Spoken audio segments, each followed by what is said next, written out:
நினைச்சாலே முக்தி தரக்கூடிய ஸ்தலம் தான் அருணாச்சலேஸ்வரர் புண்ணிய ஸ்தலம். அங்க அடிக்கொரு லிங்கமா கிரிவல பாதை முழுக்கவும் 108 லிங்கங்கள் இருக்கிறதா சொல்லப்படுது. அப்படிப்பட்ட இடத்துல நம்ம கிரிவலம் வரும்போது நம்மளுக்கு எவ்வளோ பெரிய புண்ணியம் நீங்களே நினைச்சு பாருங்க. நம்ம செய்த பாவங்களும் இல்லாம நம்மளோட முன்னோர்கள் செய்த பாவங்கள்ல ஒரு பகுதி நம்மளை வந்து சேரும் அப்படின்னு சாஸ்திரம் சொல்லுது.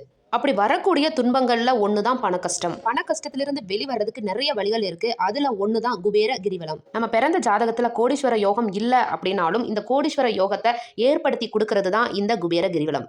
ஒவ்வொரு மாதத்திலையும் வரக்கூடிய அந்த சிவராத்திரி அன்னைக்கு குபேரர் விண்ணுலகத்திலிருந்து மண்ணுலகம் வந்து தினப்பிரதோஷ நேரமான 4:30 6 மணிக்குள்ள குபேர லிங்கத்தை வழிபட்டுட்டு 7 மணிக்கு மேல கிரிவலம் வர்றதா ஐதீகம். அந்த நாள்ல நம்ம கிரிவலம் வரும்போது குபேரரோட அனுகிரகமும் அண்ணாமலையாரோட ஆசீர்வாதமும் நம்மளுக்கு கிடைக்கும் அப்படின்னு சொல்லப்படுது. இதன் மூலமாக நம்மளோட முன்னோர்கள் செய்த பாவங்களும் தீரும், நம்மளோட எதிர்கால சந்ததியும் பண கஷ்டம் மன கஷ்டம் இல்லாம நிம்மதியா இருக்கும் அப்படின்னு சொல்லப்பட்டிருக்கு.